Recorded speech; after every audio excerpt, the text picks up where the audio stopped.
continuing his lecture on the consistent truncation of supergravity. Okay.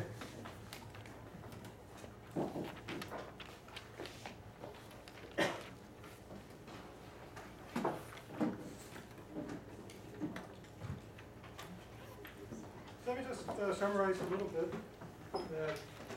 Yesterday I talked a little bit about the idea of collision-like compactifications. I gave you an example of the sort of a scalar field in 5 dimensions, reduced to 4.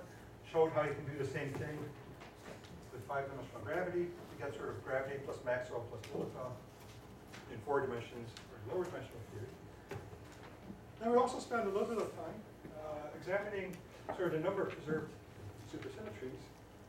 And we had this notion that if you compactify not on circles or not on tori, but on more complicated manifolds, more complicated backgrounds, known as these manifolds with special holonomy, then you can actually reduce supersymmetry in lower dimensional theory. This is where some of the original string phenomenology ideas came from.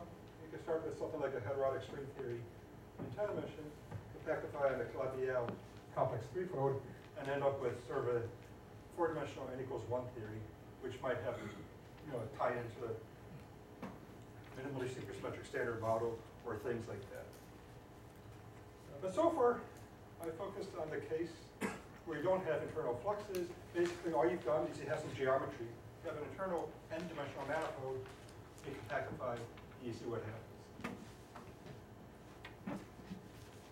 So the plan for today is I wanted to do something a little bit more, well, I don't know if it's more interesting or not, but idea was that there are a lot of situations where we can do more than just compactify on pure geometry. We can turn out internal fluxes, external fluxes, things like that. If you remember, some of the supergravity theories have additional fields. They have P-form potentials. They have maybe additional scalar fields and things like that. And so by turning on additional fields, you can turn on fluxes. And that's been used, for example, Calabi-Yau with fluxes. You can do moduli stabilization. All the different possibilities of flux vacua also gives rise to the idea that starting from a single theory in 10 dimensions, like heterotic string or something like that, you can come up with many, many, many different types of compactifications, which leads to the so-called landscape of string vacua in lower dimensions. For better or for worse, that's something that seems to exist in string theory. But the main topic I'd like to talk about today, which is just sort of to set up the framework of how these compactifications work, and how some of these consistent truncations work, is the idea of ADS times sphere vacua, or ADS vacuum. And probably the most famous or the original example is what's called the Freund-Rubin compactification. So let's see what I'm trying to talk about. Let me go back to the idea of 11-dimensional supergravity. So we start with a nice, simple, high-dimensional supergravity theory. We will compactify and bring it down to 4 dimensions. So in my first lecture, I wrote down the Lagrangian, or at least the lowest order sort of parts of the Lagrangian of 11-dimensional supergravity. I'll give it to you again in a slightly different notation. This is only the bosonic part, so I didn't include the gravitino over here. And I wrote it in a sort of a form notation, which is nice and compact. So actually this is written as sort of an 11 form, which is just ready to be integrated in 11 dimensions to give you your actual action. And again, it has an Einstein-Hilbert term. There's a kinetic term for a 4-form field strength. Then has this FFA term, which is an interesting sort of interaction term as well.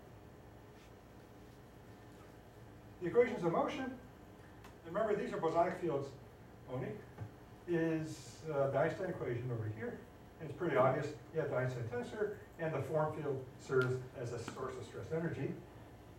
And then the form field itself has a Bianchi identity and its own equation of motion. And because of the FFA term, you have a right-hand side over here. So what Freund and Rubin noticed when they looked at this theory is there's a number 4. It's a number 4 here. It's a 4 form. We also live in 4-dimensional space-time, or so we think. So they had a very clever idea that said, well, if there's a 4 form, why not make the 4 form sort of single out 4 dimensions out of 11? So we'll pick out 4 dimensions to be our space-time dimensions, and we'll use the 4 form to do so. And they call this sort of an idea of spontaneous compactification. That the theory itself, I don't put 4 dimensions in, but the theory itself has 4 dimensions singled out through this sort of 4 form field strip. And so in practice, what that means in terms of equations is we'll make a 4 plus 7 split of my 11-dimensional space-time. And the simple case here is just a straight direct product. So we take our 11-dimensional space to be a lower dimensional, 4-dimensional space. I call the coordinates here x times a higher dimensional space with coordinates y. And the 4 form kicks out the 4-dimensional space, and the way we do that is we set it equal to the volume form in 4 dimensions. So 4-dimensional space has a top form of a 4 form. You can't have a 5 form or higher in 4 dimensions. And there's up to a factor over here. It's basically unique. So it's just you make it proportional to the volume form in 4 dimensions. And then we look at the Bianchi identity, df equals 0. That tells you this thing over here should not depend on y. So if it depended on y, you would end up with a 5 form, which is mixed in space-time and one internal index. You also look at the equation of motion over here. You say f wedge f creates an 8 form. There's no 8 form created out of the 4 form over here, out of the volume form over here. So the right-hand side is equal to 0. You want d star f equals to 0. We want this to be co-closed. And the way to do that is to choose this to be a constant. So F4 is basically just a direct constant proportional to the volume form. And just for convenience, I call this capital L. Capital L is going to end up being something like a ADS radius or a sphere radius, but for the moment right now, you can just think about it as a constant sort of to be put into that equation.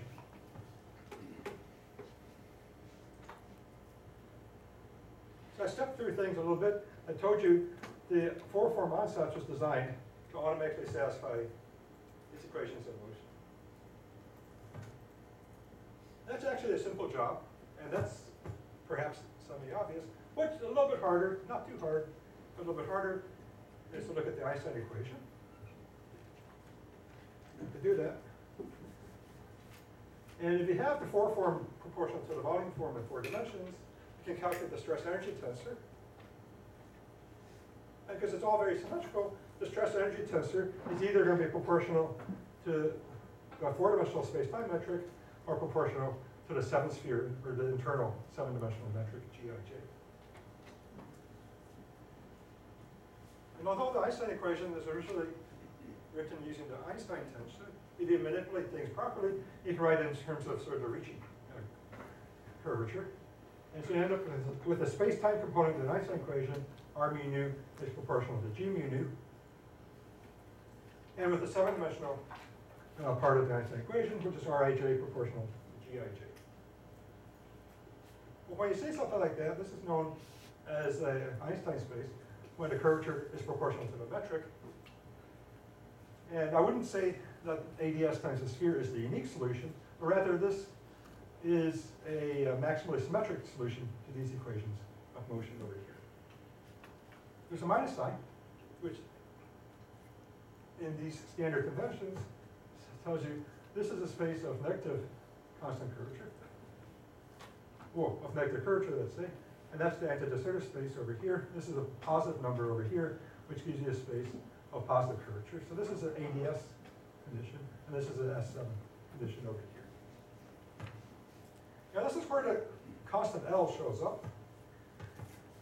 If I consider a sphere S7 with radius L, or with radius 2L, I find out that's the sort of equation I have.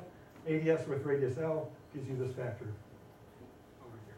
This 3 actually is 4 minus 1. It's the dimension of space-time minus 1 over this radius over here.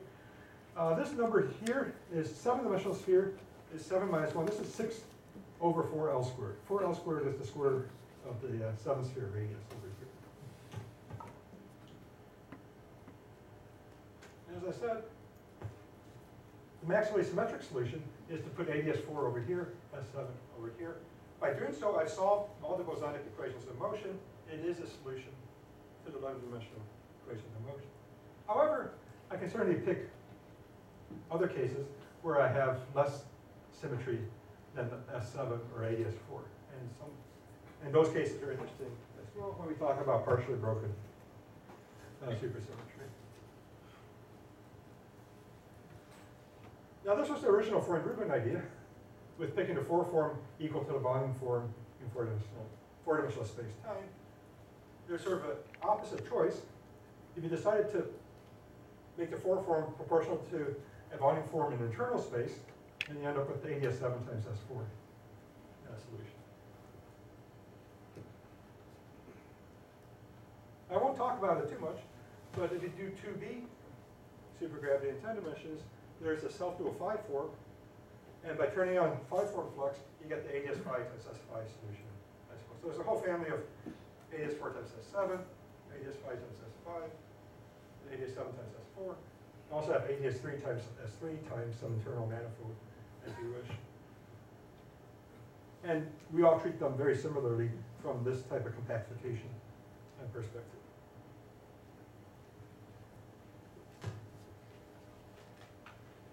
As I said, you don't have to find a subsphere to solve the bosonic equations of motion. I can just have any kind of Einstein space with the right sort of curvature to solve the equations.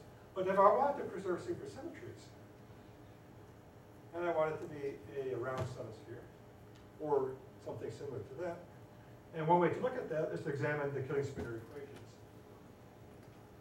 So yesterday I looked at parallel spinners, or the Killing-Spinner equation, graph mu epsilon equals to 0, without any internal fluxes. I think it's kind of interesting to look at the equation with fluxes. So that's what I'm going to do over here.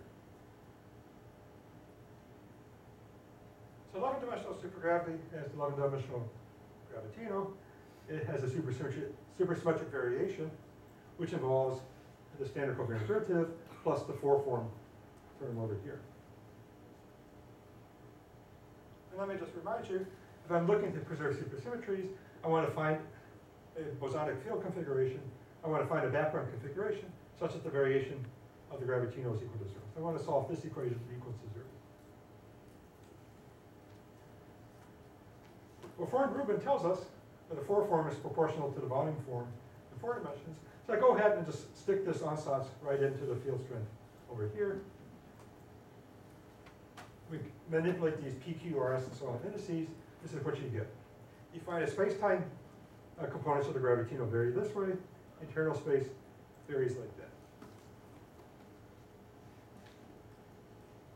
Now, one of the confusing things in this sort of game of dimensional reduction with fermions is you have different dimensions all over the place. You have different dimensional gamma matrices as well.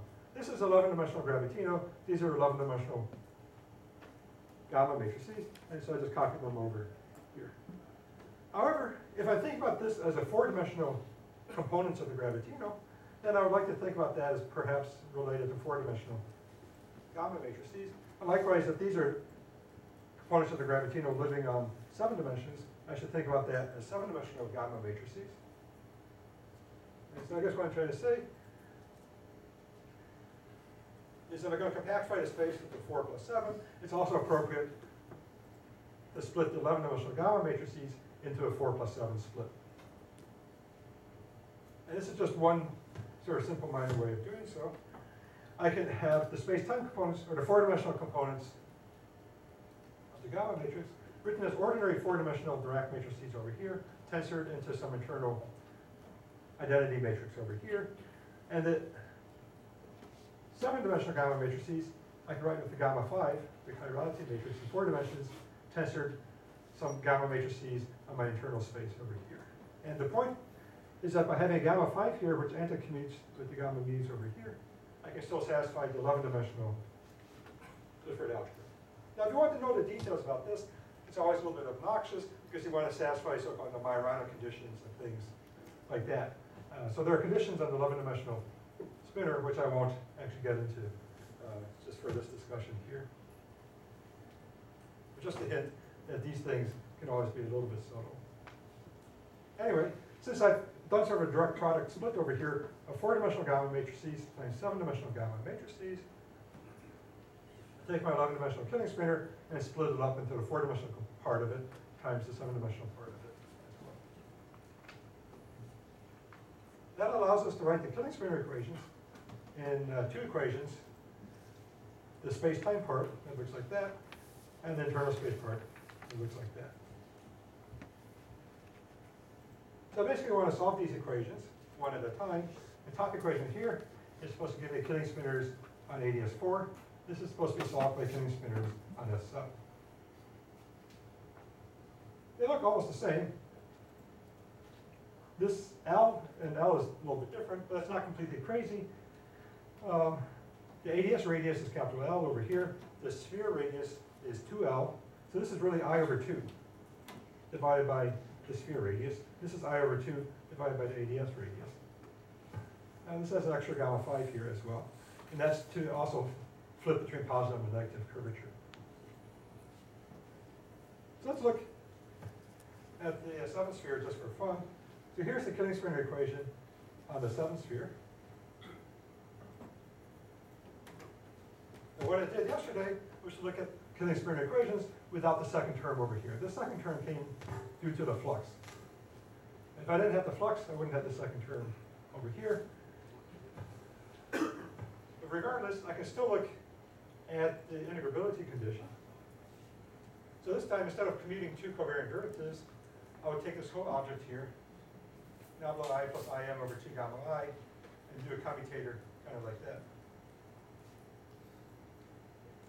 Well, I just break this up. The commutator of this object over here is a commutator of two covariant derivatives. It also has these factors over here, which gives me an antisymmetric, it's a commutator of two gamma matrices. That gives me the antisymmetric product of the gamma matrices. Then with metric compatibility, the gamma matrices, all this stuff is covariantly constant, so I don't have any cross terms, I just have something like that. This, as you know, works out to be Riemann curvature. And so if I want to be a little bit more clever, I can factor out sort of a gamma JK, or gamma KL factor over here. And then the second term I rewrite as something like that.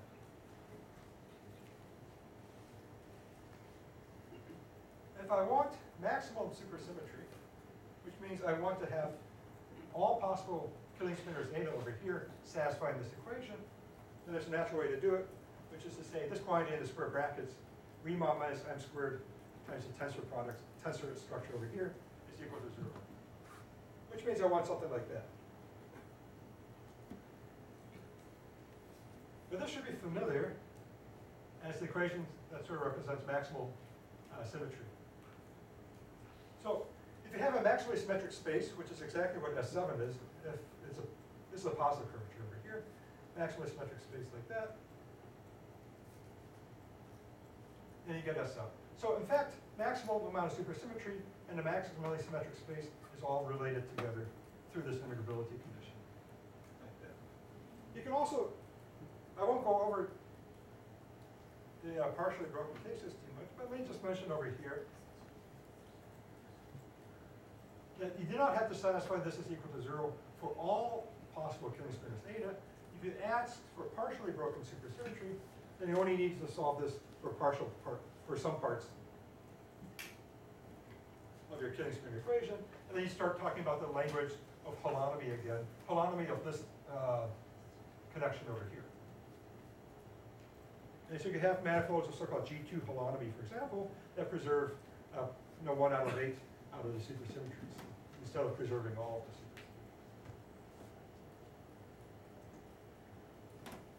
Now I won't go through the ADS killing spinner equation, but just to let you know, the answer is I worked out integrability of the ADS killing spinner equation. I find out the same maximal symmetric condition over here with the minus sign. This minus sign is what's telling you this is constant vector curvature, or ADS4 space.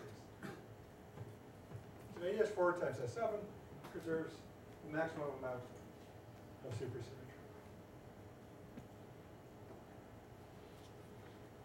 There's different ways of counting things, but in the sense of counting 32 real supercharges in 4 dimensions, this gives you n equals 8 supergravity in 4 dimensions.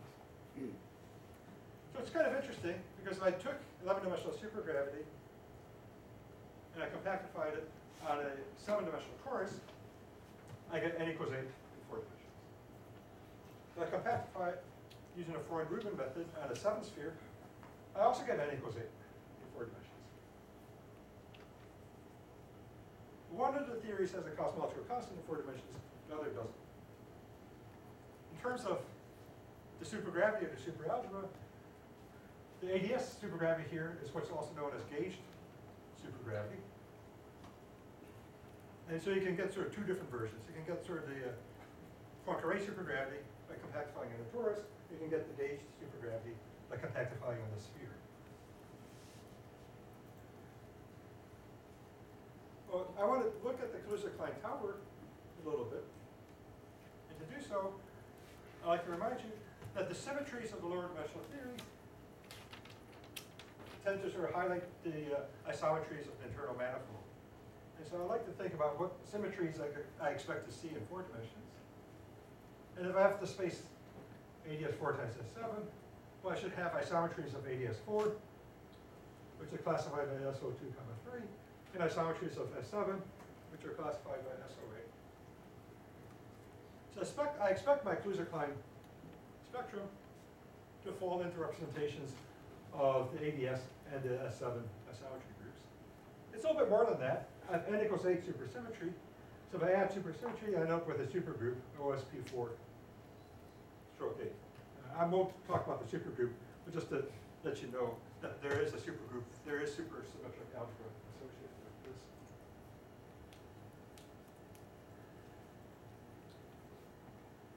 So it's the standard technique of obtaining at least a linearized Kaluza-Klein spectrum, which is you take your 11-dimensional supergravity fields, you take your metric, you take your Einstein equation, you take your 4-form field strength, you work out the fluctuations in the equations of motion, you find the sort of Laplace operators, and you diagonalize, or you split into internal and external spaces and so on. And it turns out to be not horrible, but a little bit tedious, because they have fields that mix with each other and so on. But a whole bunch of people did that quite some time back. What happens is they find a whole bunch of Kaluza-Klein tower states. And I'll give you the Kaluza-Klein tower in the next slide, but just to set up the notation a little bit. SO2, 3 is a non-compact group. The unitary representations are infinite dimensional. However, there's a compact subgroup over here, which is SO2, which is kind of like U1, and SO3. And SO3 is just sort of like the standard rotation group in 3 space dimensions. And so I can classify representations of ADS4 with what's known as the lowest energy, which is the lowest eigenstate of SO2, times the SO3, or SE2 spin of the lowest energy state, which I'll call J over here. So we can label states by E0 and J, lowest energy eigenvalue, and its corresponding spin. And SO8 is a rank 4 group, and we can label its representations by so-called Dinkin labels. But nevertheless, I need 4 quantities to label it because it's a rank 4 group. So when you put this all together, what this group of people found is, I don't know if it's scary looking or pretty looking table, it's your take on this, is I have a 11-dimensional graviton, which is a spin 2 particle. The space-time components, g mu nu of the 11-dimensional graviton reduced to a 4-dimensional graviton. That's the spin 2 over here. So E0 is the mass? E0 is related to the mass. Technically, the mass is sort of like a 4 momentum squared or something like that. Is not a Casimir of this ADS group. So the proper way is to classify it. It's more like an energy, but it's related to mass. So you can imagine a Kaluza-Klein tower is you expand in terms of harmonics on your sphere. So we know standard spherical harmonics, YLMs, we can imagine the seventh sphere also has spherical harmonics. Just have to label them a little bit differently because it's a bigger sphere. But essentially what this table is doing is expanding all your fields in terms of spherical harmonics in S7. And then what happens is n over here labels basically the harmonic number. And harmonic number represents sort of the Kaluza-Klein level or the Kaluza-Klein power number. And then the E naught is the energy of the lowest state is built up starting from this Kaluza-Klein level n over here. And it goes up from there. As I said, in 11 dimensions, there's only 3 fields: graviton, gravitino, and a 4-form field strength, 3-form potential. So from that simple point of view, you might say, well, there should be 1 graviton, 1 gravitino, and 1 sort of 3-form potential. But you know they have indices. The graviton G, B, nu can have indices of space-time, indices of the sphere, mixed indices, things like that, which is why you end up with lots of lines over here, starting from spin 2 all the way down to spin 0. And plus minus stands for? It's a parity, 4-dimensional parity.